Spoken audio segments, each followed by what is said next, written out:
Kampung seberang terletak di pinggir laut yang berair bening. Pasir putih terhampar di sepanjang pantai. Pohon-pohon nyiur melambai-lambai di tiup angin. Sampan-sampan nelayan bersandar sebelum dan setelah menangkap ikan di laut. Rumah mereka memiliki tiang yang cukup tinggi agar air laut yang pasang tidak masuk ke rumah. Tiang-tiang dan lantai rumah mereka terbuat dari kayu-kayu yang kokoh dan bambu yang dibelah dua. Seberang terbiasa mencari ikan dan udang di sela-sela karang di tepi pantai. Mereka menggunakan bumbu. Mereka juga sering memunguti kerang-kerang yang menempel pada karang. Sementara itu, laki-laki kampung seberang pergi melaut menggunakan sampan layar kecil. Mereka membawa pancing dan jaring sebagai alat penangkap ikan. Mereka pergi pada sore hari dan kembali pada pagi harinya. Akan tetapi, kadang-kadang sampai berhari-hari mereka tidak pulang ke rumah. Hal itu mereka lakukan supaya mendapatkan tangkapan ikan yang banyak. Walaupun sangat sederhana dan bersahaja, penduduk kampung seberang hidup aman dan sejahtera. Hal itu berkat kepemimpinan Datuk Hitam, penghulu kampung seberang. Datuk Hitam adalah orang yang gagah. Badannya tinggi tegap, rambutnya ikal, hidungnya mancung, sorot matanya tajam berwibawa, tetapi juga membawa keteduhan bagi orang yang memandangnya. Datuk Hitam mempunyai seorang istri dan 2 orang anak. Anak sulungnya seorang perempuan, berusia 6 tahun dengan paras yang sangat cantik. Ia bernama Intan Kemilau. Sedangkan anak bungsunya, seorang laki-laki, berusia 1 tahun dengan paras tampan dan pipi kemerahan. Ia diberi nama Awang Perkasa. Sejak kecil, Datuk Hitam dan istrinya mengajari kedua anak mereka untuk menjadi orang yang baik, sopan, dan suka membantu orang lain.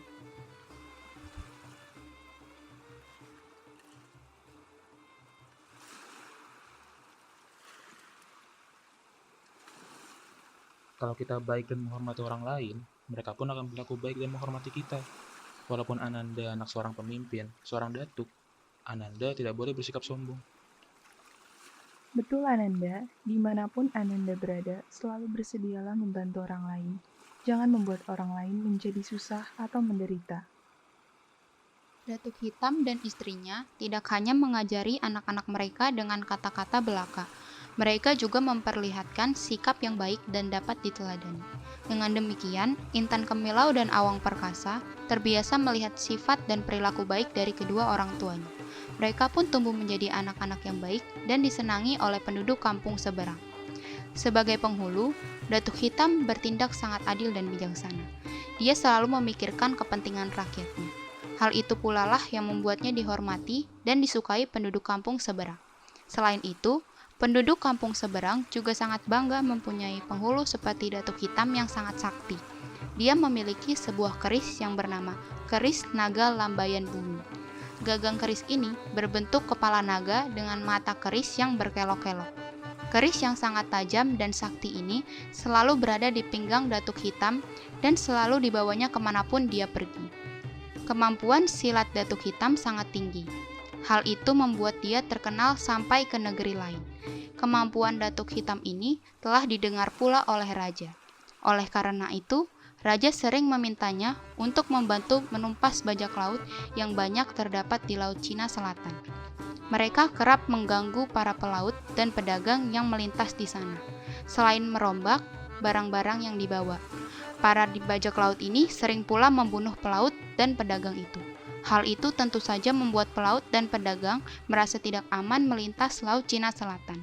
Mereka berusaha melewati jalan lain sehingga pelabuhan kerajaan menjadi sepi. Pada suatu ketika, utusan raja datang ke kampung seberang. Tergopoh-gopoh, dia menghadap Datuk Hitam yang sedang berada di rumahnya. Datuk Hitam, hamba datang membawa perintah dari raja untuk Datuk. Mengapa terlalu tergesa-gesa Tuan Pengawal? Ambil nafasnya terlebih dahulu supaya Tuan merasa tenang. Sebentar lagi, minuman dan makanan akan tersedia untuk Tuan. Perjalanan Tuan kan sangatlah jauh. Tentulah Tuan sangat lelah. Sebaiknya Tuan beristirahat dulu sejenak. Maafkan saya, Datuk. Saya memang tergesa-gesa. Ada masalah penting yang harus saya sampaikan kepada Datuk. Datuk Hitam memandang utusan itu. Wajah utusan itu tampak tegang. Jelas sekali dia sedang mengemban perintah serius dari raja. Baiklah, Tuan. Perintah apa gerangan yang diberikan Raja kepada saya? Gerombolan bajak laut kembali beraksi, Datu. Mereka kian ganas dan kejam saja. Sudah banyak rombongan kapal pedagang yang mereka rompak. Harta benda para pedagang itu mereka ambil. Pedagang dan anak-anak buahnya mereka bunuh, lalu mereka buang ke laut. Datuk Hitam mendengar cerita itu sambil mengangguk-angguk. Cerita seperti ini bukan sekali dua kali pernah didengarnya. Akan tetapi, akhir-akhir ini, perompakan di laut semakin sering saja terjadi. Tidak hanya pedagang saja yang mereka rompak. Beberapa waktu yang lalu, utusan kerajaan tetangga kita yang hendak berkunjung ke kerajaan dirompak pula. Tentu saja Raja malu terhadap kejadian itu, karena hal itu terjadi di daerah kekuasaannya. Ya, saya juga sempat mendengar kejadian itu. Datuk Hitam dapat membayangkan bagaimana malu dan marahnya Raja terhadap hal yang menimpa tamunya itu. Satu, Raja sudah memerintahkan pada kami untuk menumpas bajak laut itu, tapi belum ada hasilnya. Bajak laut itu selalu dapat menghindar dari kami. Bahkan, pernah pula kami dikalahkan oleh mereka. Datuk Hitam mendengarkan penjelasan utusan itu dengan serius. Dia tahu bahwa para bajak laut itu sangatlah terlatih. Keahlian mereka di laut sangat tinggi. Ditambah lagi, kemampuan ilmu silat dan pedang yang mereka punyai sangat bagus. Bahkan, para pemimpin bajak laut itu biasanya dilengkapi pula oleh ilmu gaib dan ilmu kebal. Oleh karena itu, tidak mudah untuk mengalahkan mereka. Apakah Raja memerintahkan saya untuk menumpas para bajak laut itu? Benar, Datu. Tampaknya hanya Datuk yang akan mampu menumpas para bajak laut itu. Raja sangat berharap Datuk mau membantu. Datuk Hitam mengangguk sebagai tanda setuju menjalankan perintah Raja. Memang bukan kali ini saja dia diperintahkan oleh Raja untuk menumpas bajak laut. Biasanya, dia selalu berhasil menjalankan tugasnya itu. Oleh karena itu, Raja sangat mempercayainya untuk menjalankan tugas yang sangat berat ini. Baiklah, pengawal. Akan saya laksanakan tugas ini dengan sebaik-baiknya. Tolong sampaikan hal ini kepada Raja. Kini utusan itu tampak lega setelah Datuk Hitam menyanggupi tugas yang diembankan kepadanya. Terima kasih, Datu. Akan saya sampaikan kepada Raja. Saya akan meninggalkan 2 kapal lengkap dengan pasukan perang di sini. Mereka diperintahkan untuk membantu Datuk. Datuk Hitam berpikir sejenak. Kalau gerombolan bajak laut ini sangat kuat, tentu saja dia membutuhkan bantuan dari kerajaan. Kapal yang dipunyainya hanya ada satu. Orang-orangnya pun terbatas karena memang penduduk kampung seberang adalah para nelayan dan sebagian bercocok tanam. Tidak banyak di antara mereka yang menguasai ilmu bela diri dan siap berperang di laut melawan bajak laut. Baiklah, pengawal. Akan tetapi, menurut saya cukup 1 kapal pasukan saja. Saya juga akan mempersiapkan 1 kapal pasukan lagi. Kita tidak memerlukan pasukan yang banyak. Kita memerlukan pasukan yang menguasai rencana dan siasat pertempuran di laut dengan baik. Pasukan saya sudah terlatih menghadapi bajak laut. Saya juga akan memberikan arahan kepada pasukan kerajaan. Saya harap kita bisa menang. Kalau demikian, yang baik menurut Datuk, saya menurut saja. Keesokan harinya, anak buah Datuk Hitam tampak sibuk. Mereka mempersiapkan diri sebaik mungkin untuk bertempur dengan bajak laut yang terkenal kejam itu. Mereka juga mempersiapkan diri untuk menghadapi Laut Cina Selatan yang seringkali gelombangnya besar dan sangat tidak bersahabat dengan para pelaut. Tidak mengherankan apabila sering terdengar berita tentang tenggelamnya kapal diterjang gelombang ganas tersebut. Setelah semua persiapan dilakukan, Datuk Hitam dan rombongan pun berangkat. Mereka diiringi penduduk kampung seberang yang melepas kepergian mereka dengan doa supaya mereka memperoleh kemenangan. Seminggu dalam pelayaran, rombongan Datuk Hitam melihat beberapa buah kapal yang tampak menuju ke arah mereka.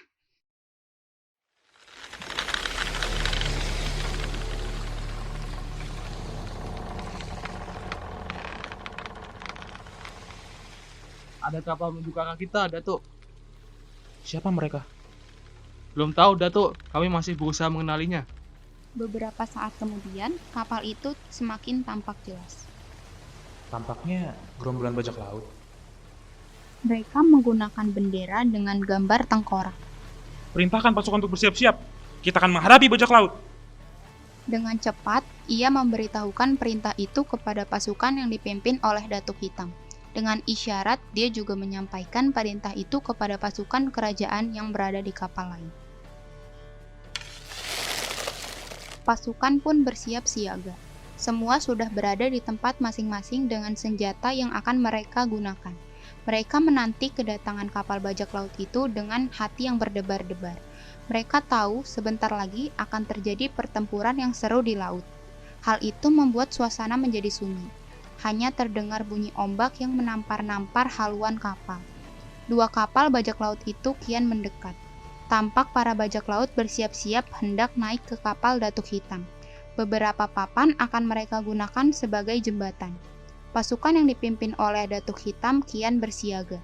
Ketika jarak antara kapal Datuk Hitam dengan kapal bajak laut itu kian dekat, terdengar Datuk Hitam berseru.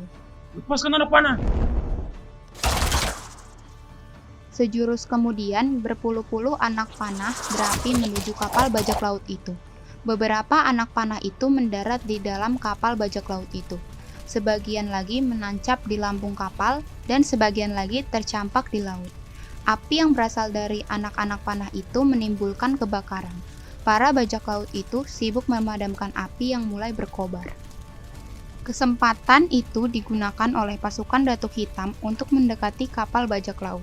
Dengan menggunakan papan, mereka berhasil sampai di kapal bajak laut itu. Pertempuran antara pasukan Datuk Hitam dengan gerombolan bajak laut itu tidak terhindarkan. Mereka saling serang menggunakan senjata yang mereka miliki. Anak buah Datuk Hitam mulai dapat mengalahkan anak buah bajak laut itu. Mereka sudah menguasai kapal. Anak buah bajak laut itu ketakutan dan berusaha melarikan diri. Beberapa di antaranya terjun ke laut dan berenang menjauhi kapal, sedangkan yang lainnya menyerah pada anak buah Datuk Hitam.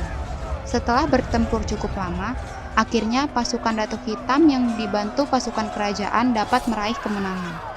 Kapal bajak laut itu mereka ambil alih untuk diserahkan kepada raja. Para bajak laut yang sudah menyerah mereka tangkap. Mereka akan diadili di kota raja untuk mempertanggungjawabkan kesalahannya.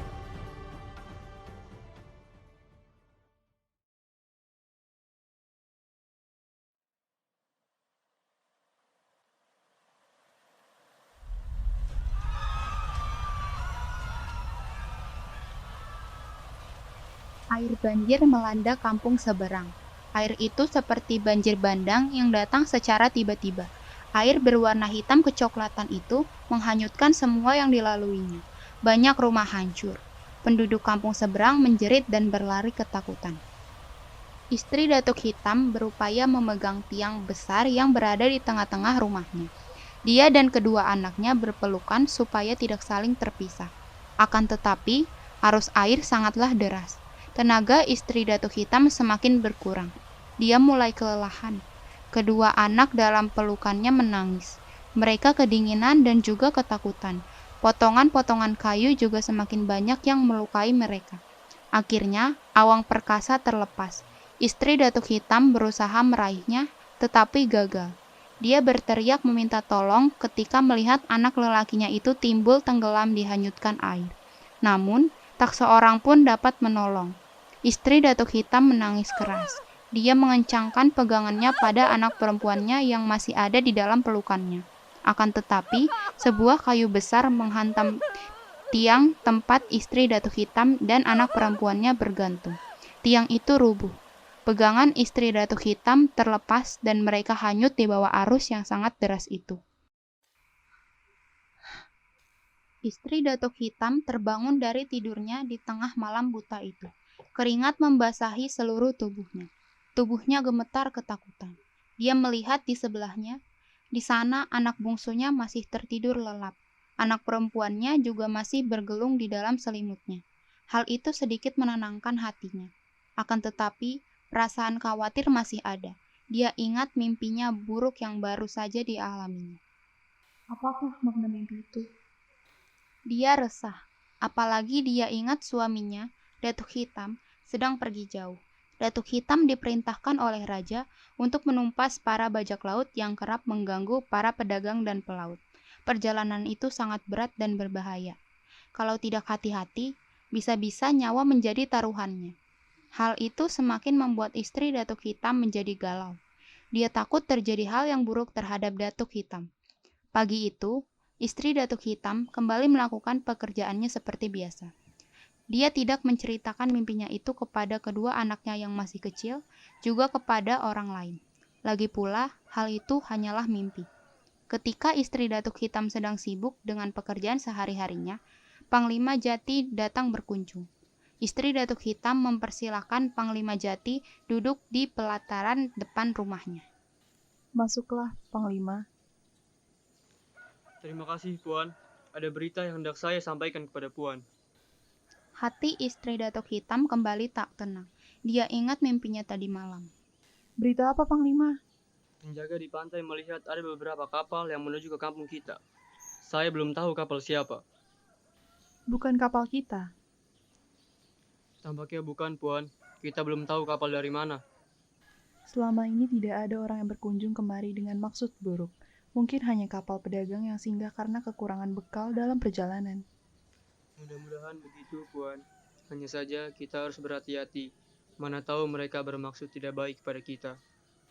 Betul, Panglima. Kita patut berhati-hati. Sejenak kemudian, Panglima Jati hendak pergi dari rumah Datuk Hitam. Akan tetapi, seorang pengawal menghampirinya dengan terburu-buru. Nafasnya sesak dan keringatnya bercucuran. Tampaknya dia baru saja berlari. Ampun Panglima, saya mau melapor. Ada apa, pengawal? Kapal yang datang Panglima. Ada apa dengan kapal yang datang? Tampaknya mereka bajak laut Panglima. Bajak laut. Betul Panglima, mereka bajak laut. Kami melihat layar dan bendera yang mereka gunakan. Istri Datuk Hitam yang mendengar hal itu langsung pucat. Dia ingat mimpinya tadi malam. Apakah mimpi itu berkaitan dengan kedatangan bajak laut ini? Puan, bersiap-siaplah ke tempat persembunyian. Saya akan mengatur pengawal-pengawal kita untuk melawan para bajak laut itu. Istri Datuk Hitam mengangguk. Setelah itu, secepatnya dia mencari kedua anaknya. Sementara itu, Panglima Jati bergegas menuju ke rumahnya. Salah satu orang kepercayaannya diminta untuk mengumpulkan pengawal-pengawal yang ada di kampung seberang. Jumlah mereka tidak banyak. Apalagi sebagian besar dari mereka, terutama yang berilmu tinggi, sedang berlayar untuk menumpas bajak laut. Tidak lama kemudian, semua pengawal sudah berkumpul di halaman rumah Panglima Jati. Para pengawal, kampung kita akan diserang oleh gerombolan bajak laut. Karena Datuk Hitam tidak ada, sayalah yang akan memimpin kalian menghadapi bajak laut itu. Saya tahu jumlah kita tidak banyak. Oleh karena itu, kita bagi pasukan ini. 10 orang pergilah ke kampung. Katakan kepada penduduk untuk mengungsi ke hutan atau masuk ke dalam gua-gua persembunyian. Minta beberapa laki-laki yang kuat untuk membantu kita mengungsikan penduduk. Sebagian lagi diminta untuk membantu di garis depan. Dengan dipimpin oleh seorang pengawal, 10 orang yang diperintahkan oleh Panglima Jati langsung bergerak menjalankan perintah.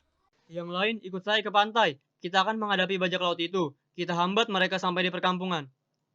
Bergegas mereka menuju ke pantai. Rencana yang sudah dibuat, mereka lakukan. Mereka menempatkan beberapa orang pemanah di belakang deretan karang yang terdapat di pinggir pantai. Para pemanah ini bertugas menghalangi para bajak laut yang hendak mendarat di pantai. Beberapa orang lainnya adalah pasukan penombak. Mereka ini bertugas mengusir para bajak laut yang berhasil mendarat. Pasukan penombak ini akan dibantu oleh pasukan yang bersenjatakan pedang. Ketika hari semakin siang dan matahari kian terik, kapal bajak laut itu semakin tampak jelas. Kapal-kapal besar itu mempunyai layar bergambar tengkorak. Para pengawal kampung seberang menanti dengan cemas.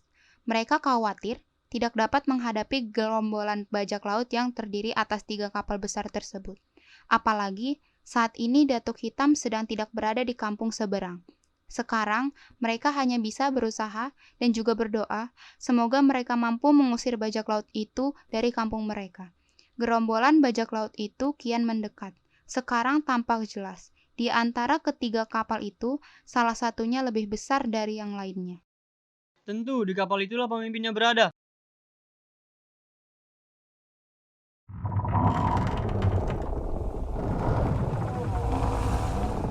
Tidak lama kemudian, kapal-kapal itu berhenti di pantai. Mereka tahu kedatangan mereka sudah diketahui oleh pemimpin dan penduduk kampung seberang. Oleh karena itu, mereka juga merencanakan pendaratan mereka supaya lebih mudah. Pasukan pemanah bersiap-siaplah. Ketika mendengar hal itu, pasukan pemanah pun bersiap-siap dengan anak panah yang sudah terpasang di busur mereka. Siapkan api. Perintah Datuk Lintang lagi. Beberapa orang menyalakan sabut yang terpasang di mata anak panah. Serang! Berhamburanlah anak-anak panah berapi dari kapal-kapal bajak laut itu. Panglima Jati dan anak buahnya terkejut mendapat serangan yang demikian cepat. Mereka tidak sempat menghindar, sehingga beberapa di antara mereka terkena panah dan pakaian mereka terbakar api. Hal itu membuat pasukan penombak yang berada di depan kocar-kacir. Panglima Jati tersadar. Secepatnya diperintahkannya pasukan pemanah untuk memanah ke arah kapal bajak laut. Pasukan pemanah pun melaksanakan perintah Panglima Jati. Beberapa panah berhasil melukai para bajak laut. Akan tetapi, sebagian besar panah-panah itu hanya menancap di lambung kapal. Bahkan beberapa di antaranya hanya terbuang percuma di laut. Teruskan memanah. Kalau serangan dari pasukan pemanah dihentikan, gerombolan bajak laut itu akan lebih leluasa turun dari kapal dan mendarati ke pantai. Anak panah kita sudah habis, Panglima. Kita sudah tidak punya persediaan lagi. Panglima Jati mengarahkan pandangan pada pasukan penombak dan pasukan pedang yang berada di dekatnya. Sekarang tugas kita tunggu gerombolan bajak laut itu di pantai. Kalau mereka menjajakan kaki di pantai, langsung serang. Pasukan penombak dan pasukan pedang menanti kedatangan para bajak laut itu dengan cemas. Mereka kalah jumlah dibandingkan dengan bajak laut itu. Apalagi sebagian dari mereka telah pura terluka karena panah dan api. Akan tetapi mereka berusaha bertahan. Para bajak laut mulai turun dari kapalnya setelah mereka mengetahui sudah tidak ada lagi serangan dari pasukan pemanah. Para bajak laut itu menggunakan perahu-perahu kecil yang menuju pantai. Sebagian lagi berenang karena air di pantai kampung seberang tidaklah dalam dan deras. Tidak berapa lama kemudian, gerombolan bajak laut itu sampai di pantai. Mereka bertemu dengan pasukan Panglima Jati yang sudah bersiap siaga dari tadi. Pertempuran pun tidak terelakkan. Pasukan Panglima Jati dan gerombolan bajak laut itu saling serang. Mereka berusaha mengalahkan musuh sebanyak-banyaknya. Hanya dalam beberapa saat saja, korban berjatuhan di kedua belah pihak. Ada yang terluka, dan beberapa di antaranya meninggal dunia. Panglima Jati bertempur dengan gagah berani. Dia mengibaskan pedangnya ke sana kemari. Akan tetapi, Panglima Jati melihat pasukannya semakin sedikit. Kalau pertempuran ini diteruskan, bisa jadi mereka akan terbunuh semuanya. Hal itulah yang membuat Panglima Jati berinisiatif untuk mundur. Mundur! Teriakan itu didengar oleh pasukan Panglima Jati. Perlahan mereka mundur. Mereka tahu gerombolan itu tidak mampu mereka kalahkan. Setelah pasukannya mundur dan menghilang di hutan, Panglima teringat keluarga Datuk Hitam yang dipercayakan padanya. Apakah mereka sudah menyelamatkan diri dan bersembunyi? Untuk memastikan hal itu, Panglima Jati kembali ke perkampungan penduduk.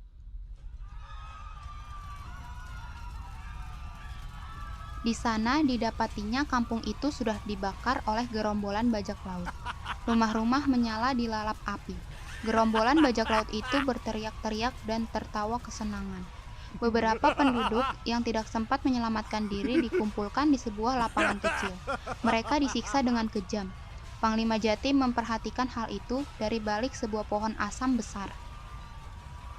Mana Datuk Hitam? Orang itu tinggi besar, wajahnya kasar dan bengis. Dia berpakaian lebih bagus dari bajak laut yang lainnya.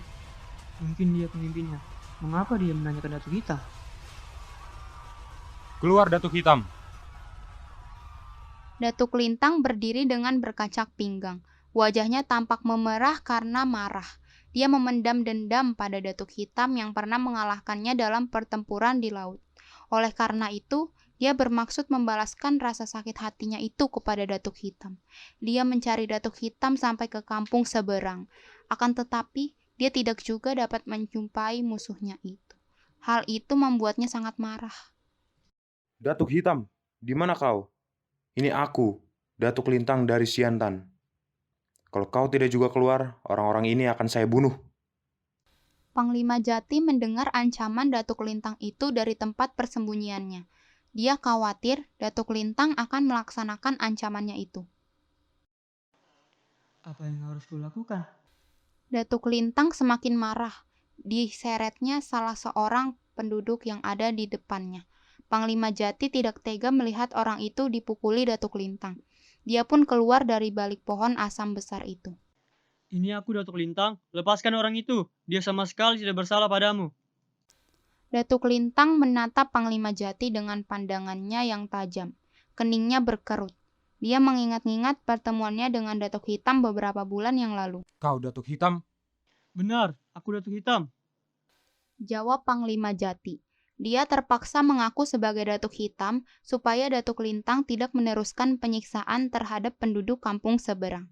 Datuk Lintang menatap Panglima Jati dengan tajam. Siapa kau anak muda? Kau bukan Datuk Hitam. Mengapa kau mengaku sebagai Datuk Hitam? Apakah kau ingin mati? Aku memang Datuk Hitam. Bukan. Kau bukan Datuk Hitam. Aku pernah berjumpa dengan dia. Aku tidak peduli siapa kau. Akan tetapi, kalau kau menghalangiku, aku akan membunuhmu. Aku akan melayani tantanganmu, Datuk Lintang. Panglima Jati melangkah ke arah Datuk Lintang. Keduanya saling bertatapan. Tiba-tiba, Datuk Lintang melancarkan serangan ke arah Panglima Jati. Panglima Jati mengelak terjangan kaki Datuk Lintang. Bersamaan dengan itu, Panglima Jati memukulkan tangannya ke arah Datuk Lintang. Datuk Lintang terkejut mendapat serangan mendadak dari Panglima Jati. Akan tetapi, kemampuan silat Datuk Lintang yang sangat tinggi membuatnya mampu mengelak sambil berjungkir balik dan mendarat dengan baik di tanah. Panglima Jati menyadari kemampuan Datuk Lintang yang berada di atas kemampuannya. Akan tetapi, Panglima Jati tidak mau menyerah. Dia tahu keselamatan penduduk kampung seberang berada di tangannya. Dia rela mati untuk membela kebenaran. Ketika mengingat hal itu, Panglima Jati kembali menyerang Datuk Lintang. Dikerahkannya tenaga dalam yang dimilikinya. Tiba-tiba saja, pasir di sekitar gelanggang itu bertebangan. Orang-orang yang berada di sana menutup mata. Mata mereka perih. Datuk Lintang yang melihat hal itu berupaya pula mengeluarkan tenaga dalam yang dimilikinya. Sejenak kemudian, terdengar seperti suara benda keras yang berbenturan. Duar! Panglima Jati dan Datuk Lintang sama-sama terlempar beberapa meter ke belakang. Orang-orang di sekitar tempat tersebut menutup telinga mereka setelah mendengar suara yang memakakkan itu. Mereka mundur, menjauh dari arena pertarungan. Mereka sadar tidak baik akibatnya bagi mereka apabila terus berada di tempat itu. Bisa saja mereka terkena serangan yang tidak terduga dari kedua orang yang berilmu tinggi itu. Mereka tidak mau mati konyol.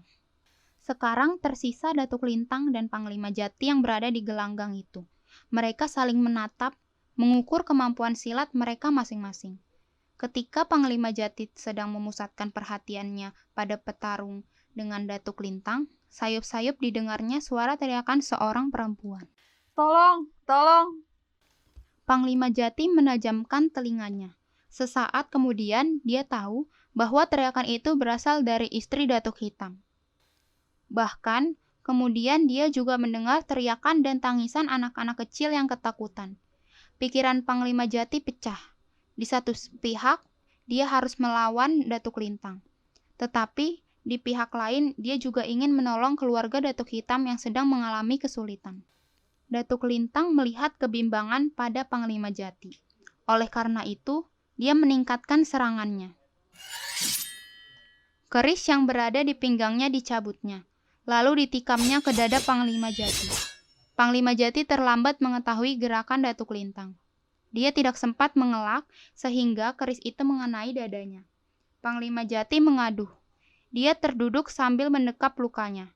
Sebentar kemudian dia jatuh tersungkur. Datuk Lintang melihat hal itu dengan perasaan puas. Hahaha. Siapa lagi yang berani melawan aku? Tak seorang pun penduduk kampung seberang yang berani bersuara. Mereka tahu Datuk Lintang bukanlah lawan tanding mereka. Panglima Jati yang sakti saja mampu dia kalahkan. Datuk, ini istri Datuk Hitam dan itu anak-anaknya. Oh, ini keluarga Datuk Hitam. Mana Datuk Hitam? Aku tidak tahu. Istri Datuk Hitam marah melihat perbuatan Datuk Lintang yang membakar dan menghancurkan kampung seberang. Apalagi beberapa penduduk kampung seberang juga disiksa, bahkan dibunuh oleh bajak laut yang jahat itu. Kau keras kepala. Apakah kau ingin anakmu kami siksa di depanmu? Istri Datuk Hitam terdiam. Dia dapat menahan rasa sakit yang dideritanya. Tetapi anak-anaknya yang masih kecil tentu saja tidak bisa. Hal itu membuat istri Datuk Hitam bimbang. Bagaimana? Dia merenggut anak perempuan Datuk Hitam dari pelukan istri Datuk Hitam. Anak itu menangis keras dan meronta-ronta, berusaha kembali kepada ibunya. Kau berani hanya kepada anak kecil. Aku hanya ingin tahu di mana Datuk Hitam. Aku mempunyai urusan yang belum selesai dengannya. Suamiku pergi berlayar, dia tidak ada di sini. Datuk Lintang tampak kecewa mendengar jawaban istri Datuk Hitam. Bersusah payah aku kemari, tetapi tidak dapat melampiaskan dendamku pada Datuk Hitam. Bagaimana dengan orang-orang ini, Datuk? Mereka yang masih muda dan kuat bawa ke kapal. Nanti kita jadikan mereka budak. Yang lainnya tinggalkan saja. Bagaimana dengan keluarga Datuk Hitam? Datuk Lintang berhenti sejenak. Pandangannya tertuju pada anak lelaki Datuk Hitam yang berusia 1 tahun. Wajah montok dan kecerdasan yang terpancar dari wajah anak itu menarik perhatiannya.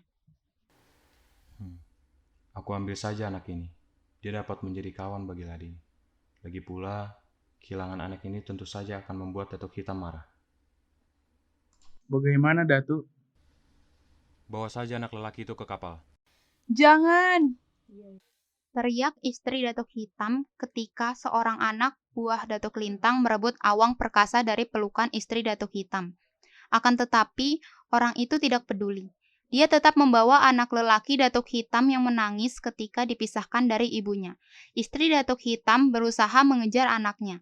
Akan tetapi, salah seorang bajak laut itu menghalangi istri Datuk Hitam sehingga dia jatuh ke tanah dan pingsan. Anak perempuan Datuk Hitam menjerit.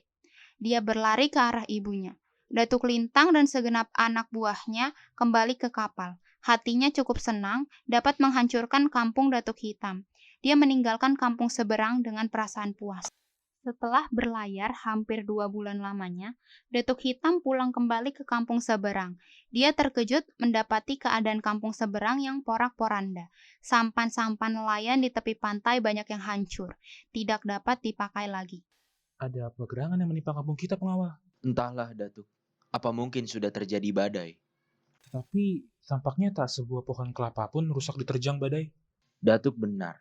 Tidak mungkin karena badai. Rombongan Datuk Hitam yang kembali dari peperangan melawan bajak laut semakin heran ketika mendapati banyak rumah yang hangus terbakar. Beberapa penduduk yang sedang membangun rumah mereka kembali melihat rombongan Datuk Hitam. Serta-merta para suami menghentikan pekerjaan mereka dan para istri menghampiri Datuk Hitam. Datuk, untunglah Datuk sudah pulang. Ada apa, Bu? Apa yang menimpa kampung kita? Kebakaran besar. Bukan kebakaran, Datuk, tetapi dibakar oleh gerombolan bajak laut yang datang ke sini. Hah? Bajak laut? Tanya Datuk Hitam terkejut.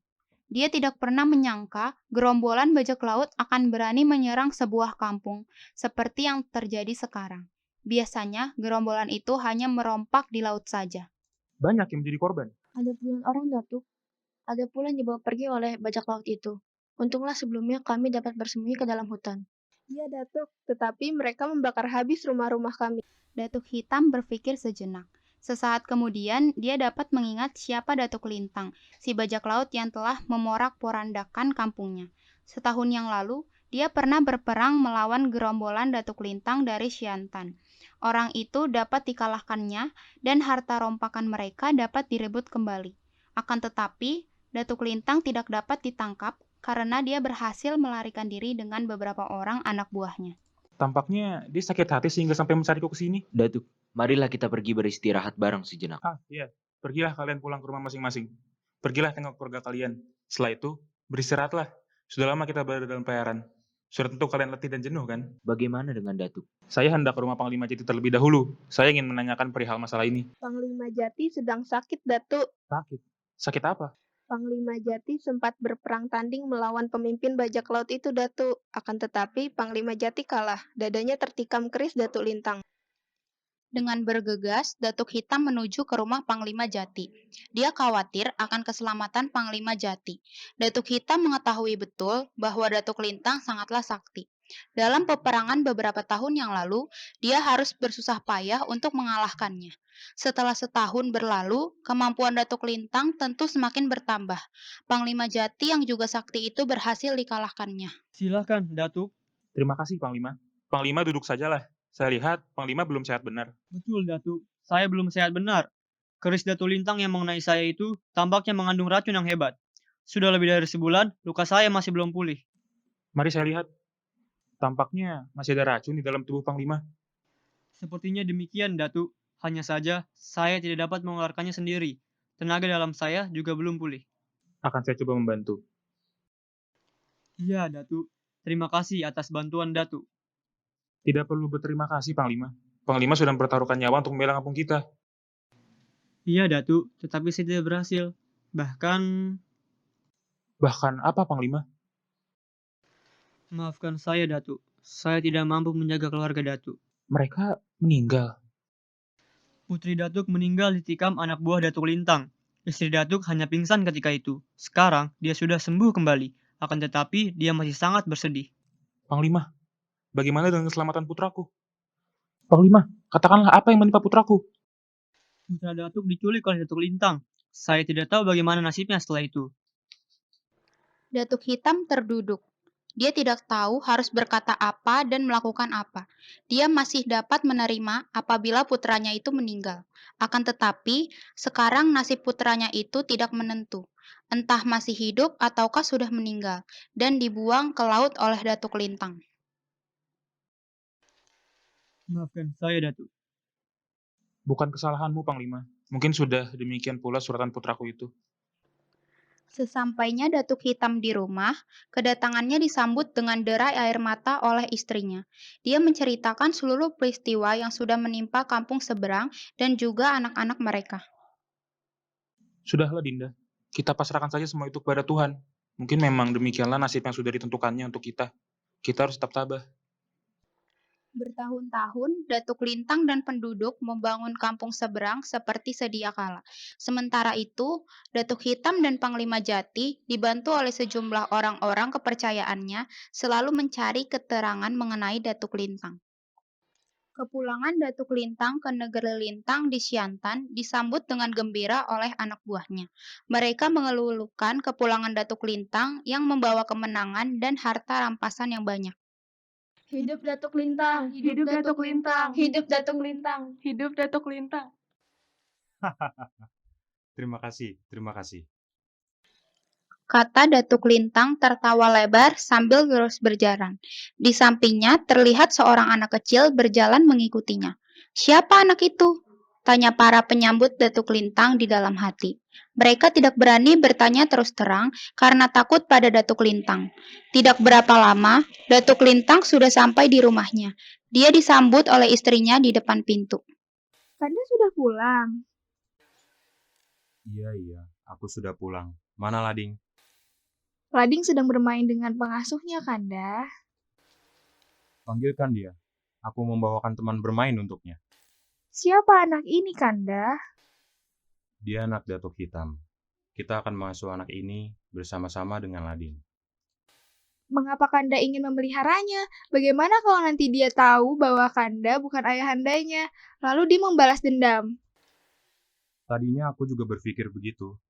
Akan tetapi, ketika aku melihat wajahnya, aku menjadi sayang padanya. Ingat, tidak ada seorang pun yang boleh memberitahukan rahasia ini kepada anak ini. Ya sudah, terserah Kanda sajalah. Beberapa saat kemudian, istri Datuk Lintang datang sambil menggendong Lading.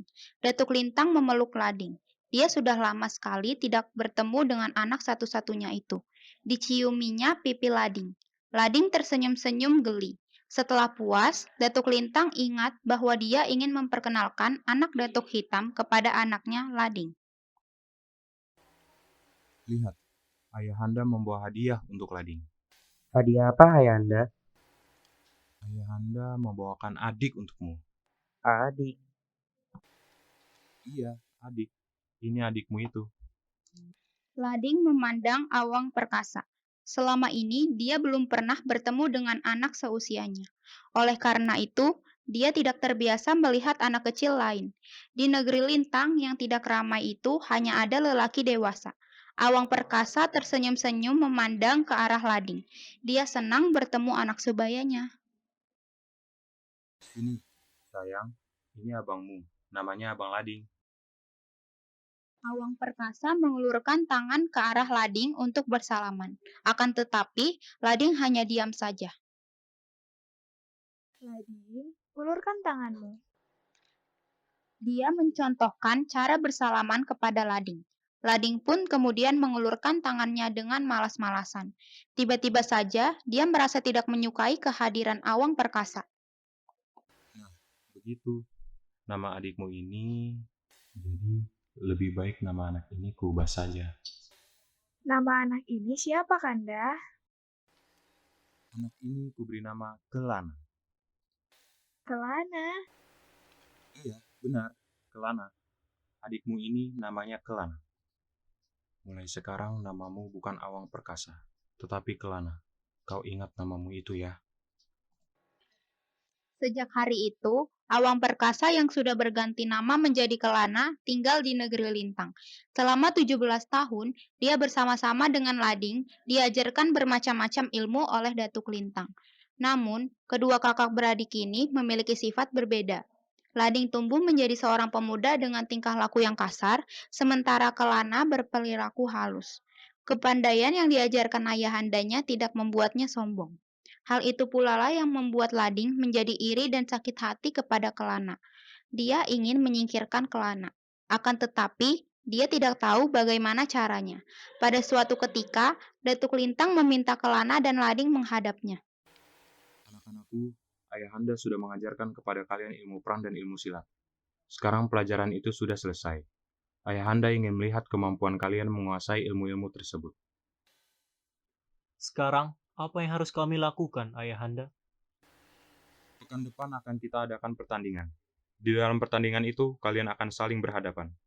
Kalian boleh menggunakan senjata, ilmu gaib, dan tenaga dalam, tetapi jangan sampai celaka. Lading tersenyum senang mendengar perkataan ayahandanya. Dia akan memperlihatkan kepada penduduk negeri Lintang, terutama kepada ayahandanya, bahwa kemampuannya lebih tinggi daripada Kelana. Lading juga berencana hendak mencelakakan Kelana di dalam pertandingan itu. Baiklah, Ayahanda. Akan saya tunjukkan kemampuan saya. Saya pasti dapat mengalahkan Kelana. Baiklah, Ayahanda. Saya akan berusaha untuk tidak mengecewakan Ayahanda. Persiapkanlah diri kalian sebaik-baiknya. Ayahanda ingin pemenang dalam pertandingan ini menjadi pemimpin gerombolan bajak laut sekaligus pemimpin di negeri Lintang. Ayahanda ingin beristirahat karena sudah tua. Sepekan kemudian, penduduk negeri Lintang berkumpul di sebuah lapangan rumput yang cukup luas. Sementara itu, Lading dan Kelana pun sudah bersiap-siap. Mereka menggunakan pakaian yang bagus, sehingga mereka tampak gagah sekali. Lading dan Kelana berjalan dengan langkah mantap ke tengah gelanggang. Lading tampak tidak sabar untuk memulai pertandingan itu. Dia ingin secepatnya dapat mengalahkan Kelana dan menjadi pemimpin di negeri Lintang. Dia ingin sekali membuktikan bahwa dia mempunyai kemampuan yang lebih baik dibandingkan Kelana. Rakyat negeri Lintang, pada hari ini kita mengadakan pertandingan bela diri antara kedua anakku, Lading dan Kelana. Pemenang pada pertandingan ini akan menjadi pemimpin, menggantikan aku.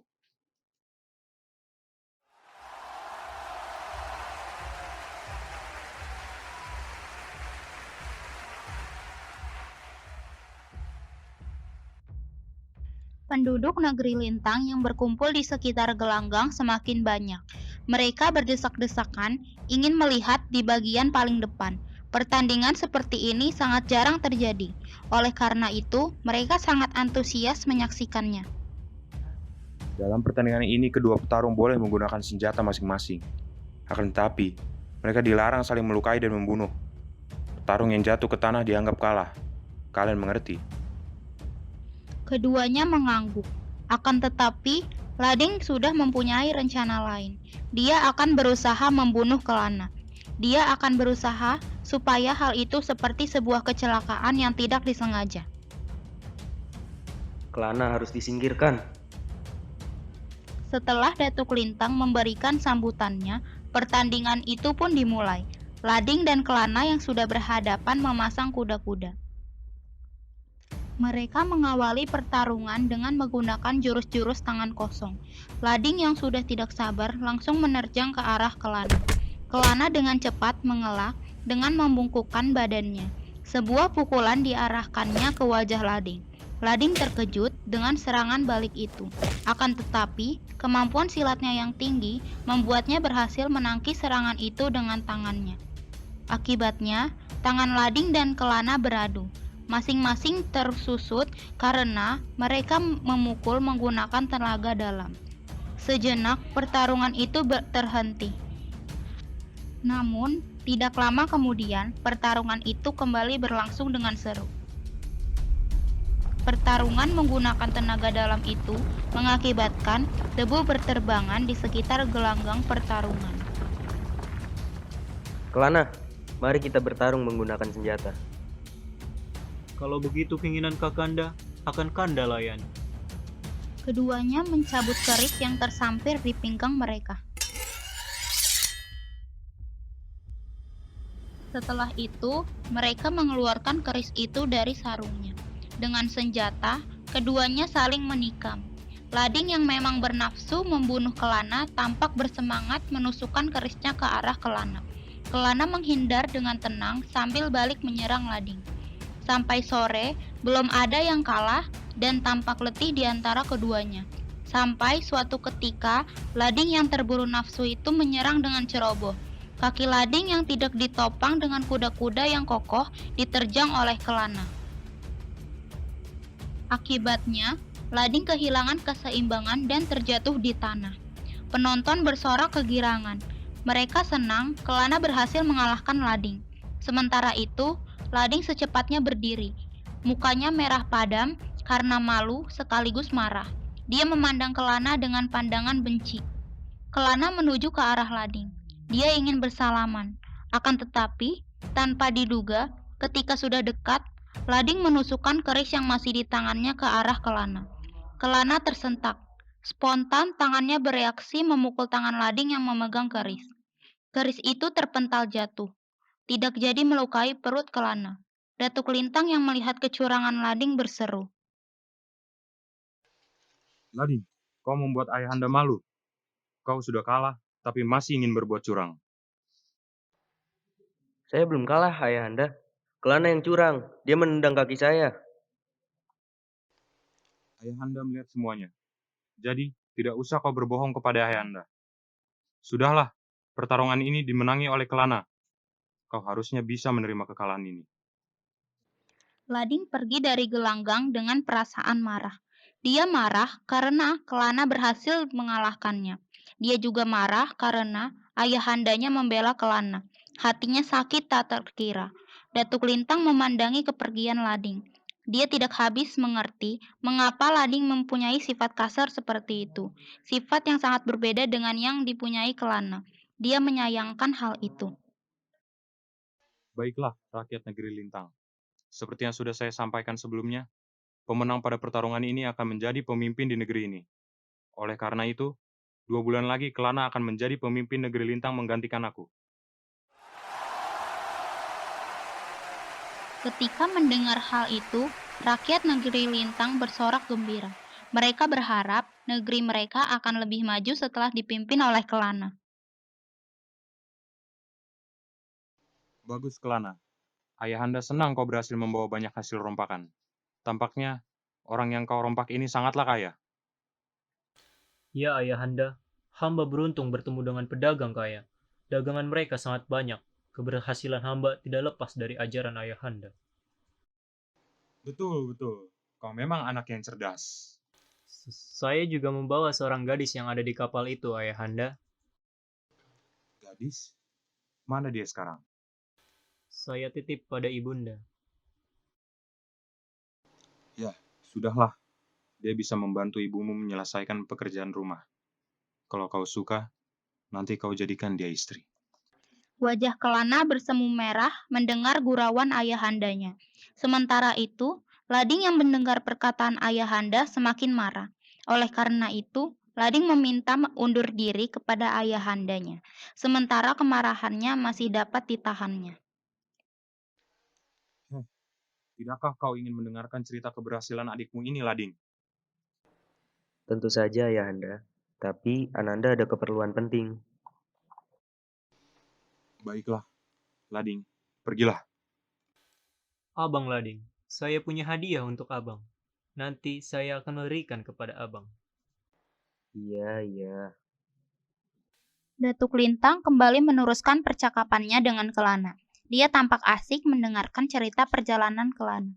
Wajahnya terlihat cerah berseri.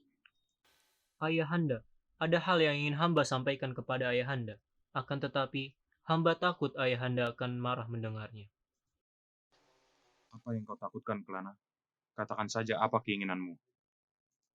Sudah lama sebenarnya terpikir oleh hamba mengenai hal ini. Akan tetapi, hamba tidak berani menyampaikannya kepada Ayahanda. Hamba khawatir Ayahanda tidak akan setuju atau mungkin akan tersinggung mendengarnya. Masalah apa, Kelana? Kau membuat ayah penasaran. Cepatlah kau beritahu ayah.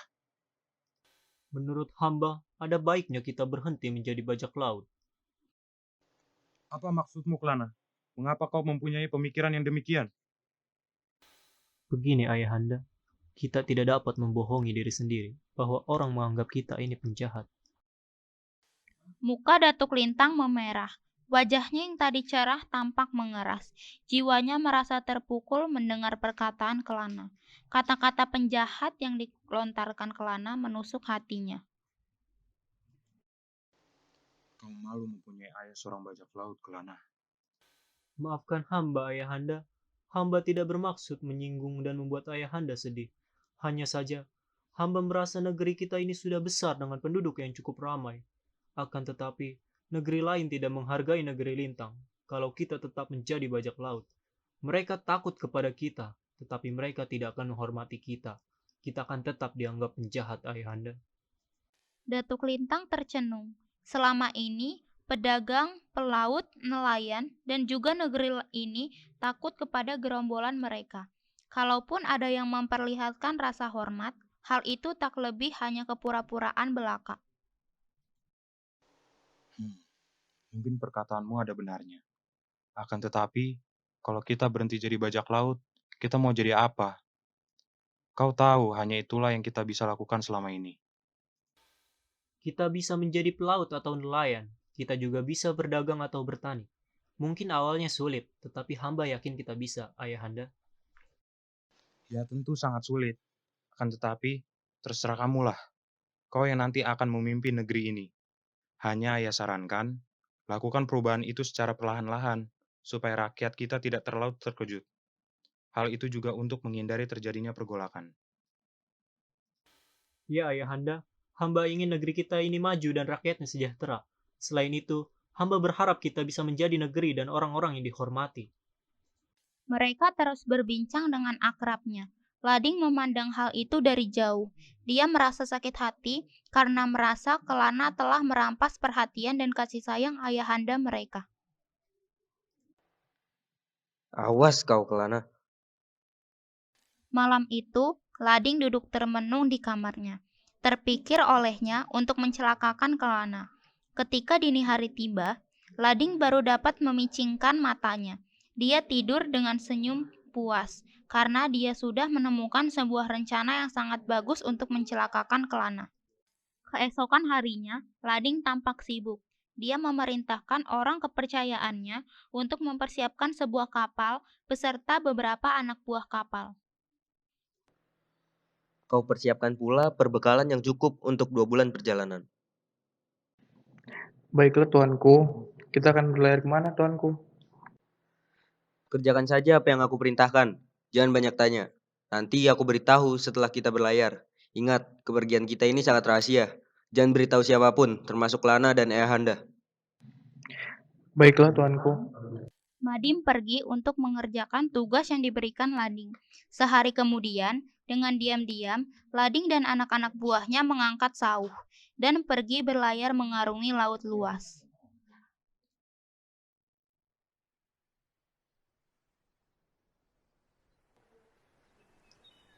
Kita pergi ke kampung seberang. Mengapa kita harus pergi ke sana, tuanku? Bukankah sangat berbahaya kalau kita menyerang ke sana? Siapa yang mengatakan kita akan menyerang? Kita akan meminta bantuan ke sana. Meminta bantuan, tuanku. Ya, meminta bantuan. Anak buah Lading tak berani lagi bertanya. Walaupun mereka tidak mengerti apa yang sedang dilakukan oleh tuan mereka, sebulan kemudian mereka hampir sampai di kampung seberang. Lading pun memanggil orang kepercayaannya. Madim, kau perintahkan anak buah kapal untuk menyobek-nyobek pakaian mereka. Potong ayam-ayam yang tersisa dan oleskan darah pada pakaian mereka. Buat keadaan kapal seolah-olah kita baru saja dirompak. Sembunyikan senjata kalian dengan baik. Baiklah, tuanku. Begini, kita akan meminta bantuan Datuk Hitam untuk menyerang negeri Lintang. Aku ingin Kelana mati. Bagaimana kalau negeri Lintang benar-benar kalah? Bukankah yang rugi adalah negeri Lintang sendiri? Kau jangan khawatir. Kita hanya akan membunuh Kelana. Setelah Kelana mati, kita akan membunuh Datuk Hitam. Sekali dayung, 2-3 pulau terlampaui. Kalau Datuk Hitam mati, tentulah ayahanda akan memujiku. Madim mengangguk. Ia tahu Datuk Hitam sangat sakti dan sulit dikalahkan. Akan tetapi, Madim tidak mau membantah perkataan Lading. 2 hari kemudian, mereka pun sampai di pantai kampung seberang. Rombongan Lading diterima oleh beberapa pengawal Datuk Hitam yang berjaga-jaga di sepanjang pantai kampung seberang. Selamat datang di kampung kami. Apakah gerangan maksud tuan-tuan berkunjung ke tempat kami? Kami rombongan berasal dari Pulau Temawan. Kami baru saja dirompak bajak laut. Kami bermaksud meminta bantuan kepada Datuk Hitam yang sangat terkenal itu. Baiklah, kalau begitu hamba akan mengantarkan tuan kepada penghulu kami, Datuk Hitam. Lading pun diantarkan ke rumah Datuk Hitam. Pada saat itu, Datuk Hitam sedang berbincang-bincang dengan Panglima Jati. Mereka membincangkan masalah perompakan yang masih sering terjadi di Laut Cina Selatan. Kita belum berhasil menangkap Datuk Lintang, tetapi sekarang sudah muncul pula bajak laut lain yang juga sangat hebat. Betul, Datuk. Kita belum berhasil mengalahkan Datuk Lintang dan mengetahui tempat persembunyiannya. Sekarang, hamba dengar ada pemimpin bajak laut yang bernama Kelana, yang juga sangat ditakuti. Ya. Aku juga sering mendengar nama itu disebut-sebut. Dia ditakuti karena tidak seorang pun yang dapat lolos dari incarannya. Hanya anehnya, Kelana ini tidak pernah membunuh para korbannya. Kapal dan orang-orang di dalamnya pun tidak diganggu. Dia hanya mengambil harta bendanya saja. Betul, Datuk. Bajak laut ini agak aneh tampaknya. Masalah bajak laut ini tak juga kunjung selesai. Tiba-tiba peristiwa puluhan tahun silam melintas di benaknya. Wajahnya tampak murung. Ada penyesalan di hatinya mengapa dia tidak berada di kampung seberang ketika peristiwa itu terjadi.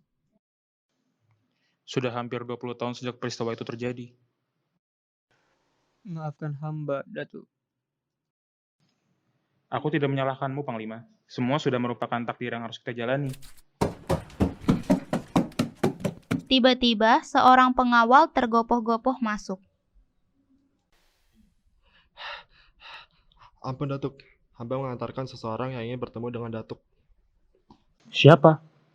Katanya dia berasal dari Pulau Temawan, Datuk. Rombongannya kena rompak di laut.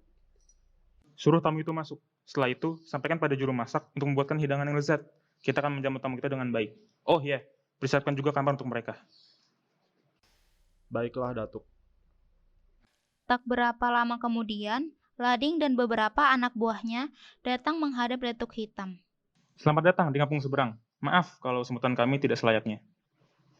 Terima kasih, Datuk. Saya senang dapat bertemu dengan Datuk Hitam yang sangat terkenal itu. Tuan terlalu memuji. Saya tidak asal memuji, Datuk. Begitulah berita yang saya dengar. Siapakah gerangan, tuanku? Nama saya Lantang. Saya berasal dari Pulau Temawan. Rupanya jauh juga asal tuan. Betul, Datuk. Saya dari jauh. Saya dan adik saya, Putri Sri Mayang, beserta rombongan sedang melintas di Laut Cina Selatan. Tiba-tiba saja kapal kami sudah dicegat oleh 2 kapal besar bajak laut. Kami tak dapat lagi mengelak. 2 kapal saya dapat dikuasainya. Untunglah, kapal yang saya tumpangi dapat selamat dari kejaran kapal mereka. Itu pun setelah kami bertarung habis-habisan dengan mereka. Di Laut Cina Selatan memang kerap terjadi perompakan. Banyak sudah yang menjadi korban. Sebenarnya kami sudah mencoba untuk berhati-hati, tapi ternyata kena juga. Tuan Lantang, apakah Tuan mengetahui ciri-ciri kapal bajak laut itu? Saya tidak terlalu ingat, Datuk.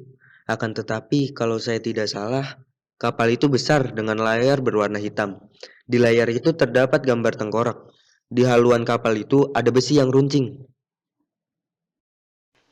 Datuk, sepertinya kapal itu mirip dengan kapal yang dipunyai Datuk Lintang dari Pulau Siantan. Benarkah demikian, Panglima Jati? Benar, Datuk. Saya masih ingat dengan jelas kapal-kapal bajak laut yang menyerang kampung kita 20 tahun yang lalu. Rasanya para bajak laut tersebut ada menyebut nama itu, Datuk. Ya, mereka mengatakan berasal dari negeri Lintang di Siantan. Pemimpin mereka Datuk Lintang dan Kelana. Tuan Lantang, beristirahatlah Tuan Lantang barang beberapa hari di sini. Jangan khawatir, kami akan membantu Tuan mendapatkan adik Tuan, Putri Sri Mayang. Kami juga mempunyai urusan dengan Datuk Lintang. Mungkin inilah saatnya meminta hutang yang sudah dibuat Datuk Lintang. Terima kasih, Datuk. Terima kasih, Datuk mau membantu hamba. Tuan Lantang, apakah Tuan tahu letak negeri Lintang itu? Iya, Datuk. Salah seorang anak buah saya mengenal baik daerah itu. Nanti kami yang akan menjadi petunjuk jalan. Ah, kebetulan sekali Tuan mengetahuinya. Dengan demikian, lebih mudah bagi kita untuk menyerang ke sana. Setelah persiapan selesai seluruhnya, Datuk Hitam dan rombongan serta Lading dan rombongannya pula berangkat. Mereka diantarkan oleh penduduk kampung seberang. Penduduk kampung seberang berderet di sepanjang pantai. Mereka berdoa semoga Datuk Hitam dapat mengalahkan Datuk Lintang yang pernah menyengsarakan mereka. 9 buah kapal Datuk Hitam ditambah sebuah kapal lading bertolak dari kampung seberang. Langit cerah, laut terlihat tenang. Beberapa ekor lumba-lumba mengikuti kapal seakan ikut mengawal. Angin yang meniup layar mempercepat laju kapal. Datuk Lintang merasa dirinya sudah semakin tua. Oleh karena itu, dia merasa sudah waktunya menyerahkan kepemimpinannya kepada kedua anaknya, Lading dan Kelana. Pada siang itu, Datuk Lintang sedang duduk di pelataran rumahnya yang menghadap ke laut. Di depan Datuk Lintang tersedia segelas kahwa atau kopi kental yang masih menggepul. Sambil menikmati hidangan yang disediakan istrinya, Datuk Lintang memanggil salah seorang pengawalnya. Pengawal, pergilah kau cari Kelana dan Lading. Suruh mereka menghadap aku sekarang juga. Ada hal penting yang ingin aku sampaikan. Baiklah, tuanku. Jawab pengawal itu yang kemudian bergegas pergi. Tidak beberapa lama, pengawal itu datang kembali menghadap Datuk Lintang. Tuanku Kelana sebentar lagi datang ke sini, tuanku. Dia sedang berkemas. Maafkan hamba, tuanku. Hamba tidak menemukan tuanku Lading. Ketika hamba cari pengawalnya, dia juga tidak ada, tuanku. Ada yang mengatakan tuanku Lading sudah lama tidak terlihat. Barangkali sudah hampir 2 purnama. Ya, sejak kepulangan Kelana membawa harta rampasan yang sangat banyak itu. Ayahanda, maaf, Ananda datang terlambat. Tidak apa-apa. Ada apa gerangan Ayahanda memanggil Ananda? Ada hal penting yang ingin aku bicarakan dengan kau dan abangmu. Akan tetapi, pengawal tidak menemukan abangmu, Lading. Kau tahu dia pergi kemana? Kelana terdiam sejenak. Dia bingung dan merasa tidak enak karena tidak mengetahui keberadaan abangnya. Dia juga tidak ingin memberati pikiran ayahandanya dengan berita yang sempat didengar dari beberapa pengawalnya. Lagi pula, dia belum tahu mengenai kebenaran berita tersebut. Kau tahu, Kelana? Hamba tahu sekitar 2 bulan yang lalu Abang Lading pergi. Hanya saja, hamba tidak tahu abang pergi kemana. Jadi, abang tidak memberitahukan kepergiannya kepada ayahanda. Tidak. Aku tidak tahu kalau Lading tidak berada di pulau ini. Memang sudah lama juga dia tidak menemuiku. Barangkali, abang hendak melihat-lihat negeri lain. Ayahanda tidak perlu sedih dan khawatir. Abang dapat menjaga diri. Sudahlah. Sekarang ada hal penting yang akan ayahanda sampaikan padamu. Ayahanda sudah tua. Kekuatan sudah tidak seperti dulu lagi. Ayahanda pikir sudah saatnya ayahanda menyerahkan tampuk kepemimpinan. Setelah ayahanda pertimbangkan masak-masak, ayahanda memutuskan untuk mempercayakan tampuk kepemimpinan itu kepadamu. Hal tersebut sesuai pula dengan hasil pertandingan yang diadakan beberapa bulan yang lalu. Maaf Ayahanda, hamba tidak bermaksud membantah keputusan Ayahanda. Akan tetapi, apakah hamba pantas menerima hal itu Ayahanda? Apakah tidak sebaiknya Abang Lading sebagai anak tertua yang memimpin negeri kita ini?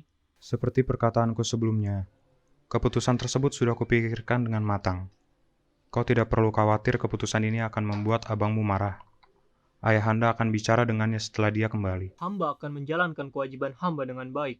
Hamba ingin negeri kita ini semakin maju. Hamba mohon bimbingan dan restu dari Ayahanda. Iya.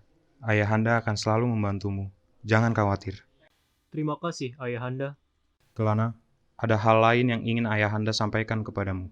Hal apa Ayahanda? Kau sudah besar, sudah patut berkeluarga. Kelana yang tahu sedang diperhatikan terlihat salah tingkah. Mukanya mendadak memerah malu. Ayahanda sudah ingin pula menimang cucu. Oleh karena itu, kau lamarlah Putri Simayang menjadi istrimu.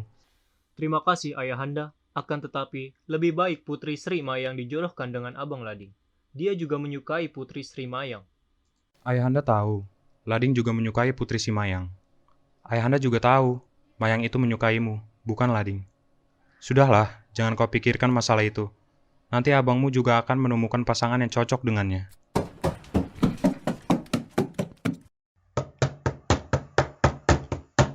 Ketika ayah dan anak itu asik berbincang-bincang, tiba-tiba seorang anak buah Datuk Lintang datang tergopoh-gopoh. Ampun hamba Datuk, hamba mau melapor. Ada apa pengawal? Para penjaga batai melihat 10 kapal sedang berlayar menuju ke sini Datuk. 10 kapal? Kapal siapa? Dari mana? Belum tahu Datuk, kami masih memantau. Ayahanda, sebaiknya kita waspada akan kedatangan kapal-kapal itu. Hamba yakin tidak sembarang kapal mau mendatangi tempat kita. Kalau mereka akan menyerang kita, tentu mereka mempunyai persiapan yang sangat matang. Ya, kau betul Kelana. Kita patut mewaspadai kedatangan mereka. Kemudian, Datuk Lintang menyuruh Kelana mempersiapkan orang-orang untuk menghadapi segala kemungkinan. Selanjutnya, tanda bahaya pun dibunyikan. Anak-anak dan perempuan disuruh bersembunyi di dalam gua-gua. Negeri Lintang bersiap-siap menghadapi bahaya. Kelana dan Datuk Lintang berbagi tugas. Namun, sampai sore hari tidak ada kapal yang berlabuh di negeri Lintang. Datuk Hitam yang memimpin 10 kapal yang menuju negeri Lintang sengaja berencana mendarat pada malam hari, sehingga mereka dapat datang menyelinap diam-diam. Selain itu, Datuk Hitam juga membuat siasat dengan memecah dua kekuatannya. Datuk Hitam melalui pantai, sedangkan Lading melalui perbukitan. Malam mulai menyelimuti negeri Lintang. Bulan hanya memperlihatkan sedikit cahayanya di balik awan. Suasana sunyi. Hanya sesekali terdengar suara burung hantu yang menambah suasana mencekam pada malam itu. Perlahan, kapal Datuk Hitam mulai merapat ke pantai. Mereka berjalan kaki. Ada yang berenang, dan hanya sedikit dari mereka yang menggunakan sampan kecil. Di pantai, mereka disambut oleh anak buah Datuk Lintang yang sudah siap siaga dari siang hari. Kedua rombongan itu akan saling serang. Akan tetapi, Datuk Hitam yang sudah pula sampai di pantai secepatnya maju. Berhenti! Jangan saling menyerang! Bagai terpukau, kedua pihak yang siap berperang itu berhenti. Mereka tertegun mendengar suara Datuk Hitam yang berwibawa itu. Datuk Lintang, majulah! Hadapi aku, Datuk Hitam. Biar kita berdua saja yang menyelesaikan masalah ini. Jangan libatkan anak buah kita. Aku tidak mau jatuh banyak korban. Tentulah dia datang dengan perhitungan matang. Datuk Lintang, jangan jadi penakut. Lawan aku. Kita masih punya urusan yang belum selesai. Oh, kau rupanya, Datuk Hitam. Beraninya kau mendatangi Pulau Siantan. Apa kau sudah bosan hidup? Jangan banyak bicara, Datuk Lintang. Mari kita uji kesaktian kita. Kalau aku menang, bebaskan anak dan anak buahku yang pernah kau tangkap. Kalau tidak, akan terjadi pertumpahan darah di sini. Bagaimana kalau aku yang menang? 10 kapal beserta isinya akan menjadi milikmu. Gunung Bintan lekuk di tengah. Orang memukat di seberang. Membujur lalu melintang patah. Tidak akan lintang memberi belakang. Bukan ketam sembarang ketam. Ketam ini dari Jambi. Bukan hitam sembarang hitam. Hitam ini tak takut mati.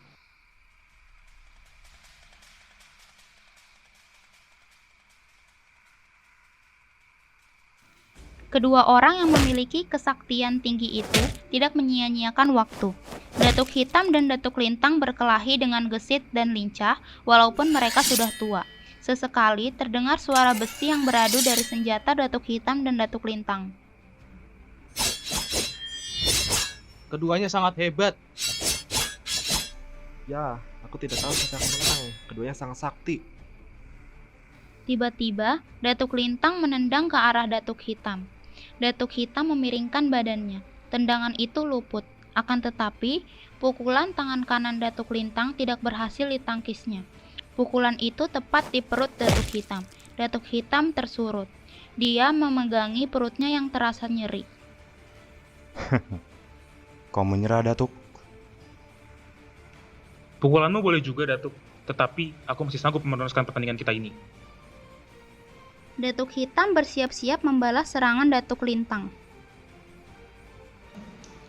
Hiat! Terima ini, Datuk! Kerisnya mengarah ke kepala Datuk Lintang. Datuk Lintang tidak sempat mengelak.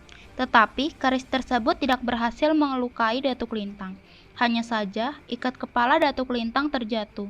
Datuk Lintang terlihat gugup menyadari ikat kepalanya terlepas. Secepat kilat, Datuk Lintang berusaha keras mengambil ikat kepalanya sambil menangkis serangan Datuk Hitam. Datuk Hitam cepat menyadari bahwa ikat kepala itu sangat berarti bagi Datuk Lintang. Dia tidak membiarkan Datuk Lintang mengambil dan memasang kembali ikat kepala itu. Dengan sebuah gerakan yang cepat, ikat kepala itu sekarang berada di tangan Datuk Hitam. Kau ingin mengambil ikat kepala ini, Datuk Lintang? Wajah Datuk Lintang memucat. Kekebalan tubuhnya terletak pada ikat kepala itu. Jika ikat kepala itu lepas dari kepalanya, tubuhnya akan mudah terluka oleh berbagai senjata, apalagi oleh senjata seperti keris naga lambayan bumi. Tampaknya, Datuk Hitam mengetahui kelemahannya itu, sedangkan Datuk Lintang tidak mengetahui kelemahan Datuk Hitam. Akan tetapi, Datuk Lintang tidak mau memperlihatkan ketakutannya kepada lawannya. Kau ambil sajalah ikat kepala itu, Datuk. Aku masih punya yang lain. Datuk Hitam membalas perkataan Datuk Lintang itu dengan melancarkan serangan bertubi-tubi.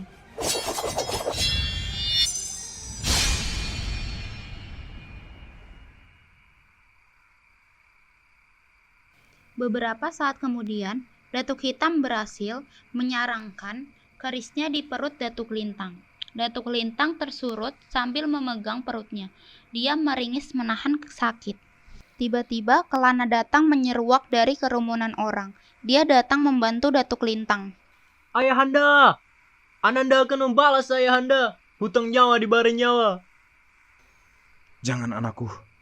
Walaupun nanti ayah mati, kau tidak boleh bertempur dengan Datuk Hitam. Berjanjilah, anakku. Mengapa tidak boleh, Ayahanda?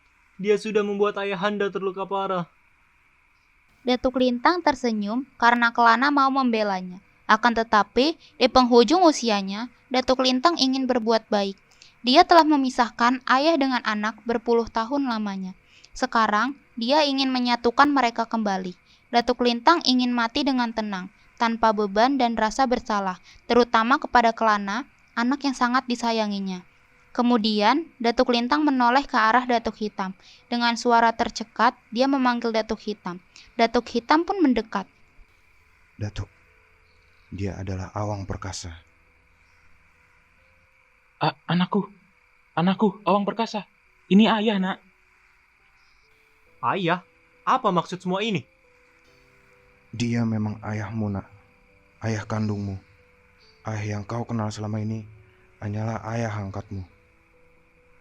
Kelana terkejut mendengar pengakuan Datuk Lintang yang ternyata adalah ayah angkatnya. Tidak seorang pun memberitahukan hal itu kepadanya selama ini. Datuk, saya minta maaf atas kesalahan saya telah menghancurkan dan membunuh orang-orang kampung seberang. Juga anak perempuan Datuk. Sekarang saya serahkan Kelana kepada Datuk. Bagaimanapun, dia sudah berjasa kepadaku. Akhirnya, Datuk Lintang meninggal di pelukan Kelana.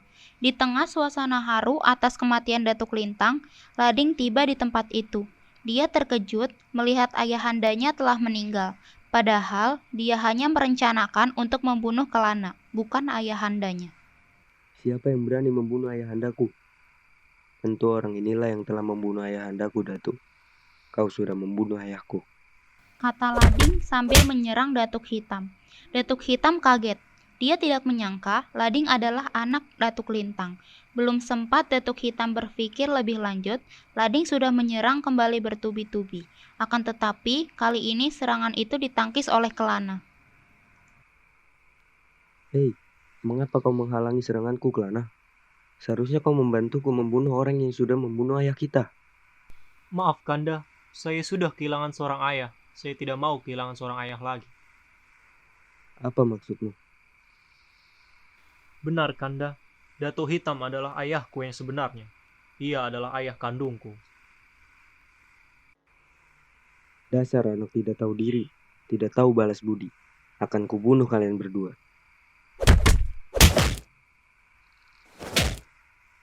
Perkelahian saudara seperguruan itu tidak dapat dielakkan lagi. Lading dikuasai nafsu untuk membunuh Kelana dan Datuk Hitam. Tidak demikian dengan Kelana yang tetap tenang melayani serangan-serangan abangnya. Bahkan, Kelana berharap mereka berhenti bertikai. Kita sudahi saja pertikaian ini, Kanda Lading. Walaupun kita bukan saudara sekandung, saya tetap menyayangi Kanda. Lading tidak memedulikan perkataan Kelana. Dia baru puas kalau Kelana mati di tangannya. Hari semakin larut, namun keduanya belum juga berhenti. Bunyi keris yang beradu kerap terdengar diselingi tamparan angin dari tenaga dalam keduanya. Kanda! Jangan mendekat. Aku tidak sudi mempunyai adik seperti kamu. Langkah Kelana terhenti, seraya memandangi abangnya. Dia teringat masa kecilnya bersama Lading. Lading memang kerap mengganggunya, tetapi Kelana menyayangi abangnya itu. Kelana memeluk Lading yang kian melemah.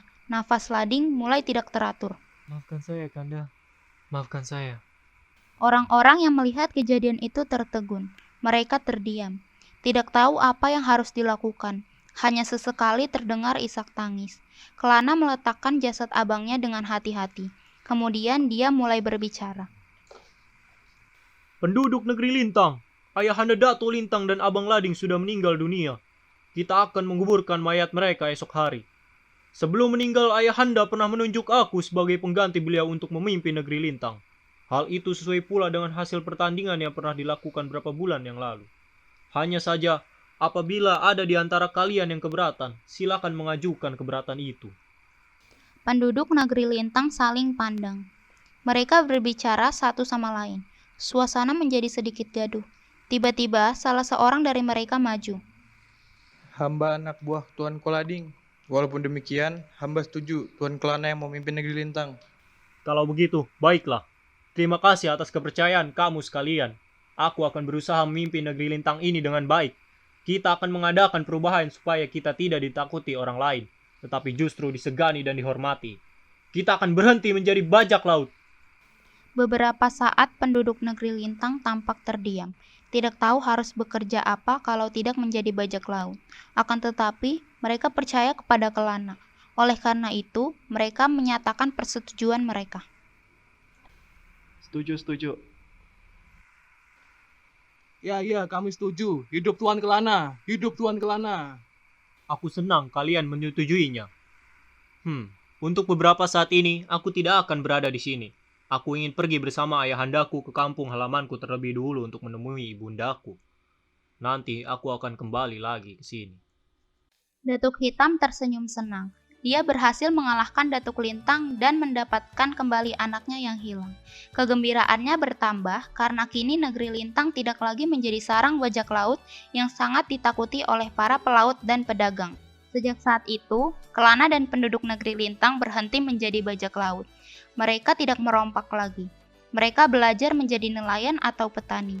Banyak juga di antara mereka yang menjadi pedagang antar pulau. Berkat kepemimpinan Kelana, negeri Lintang semakin makmur dan sejahtera.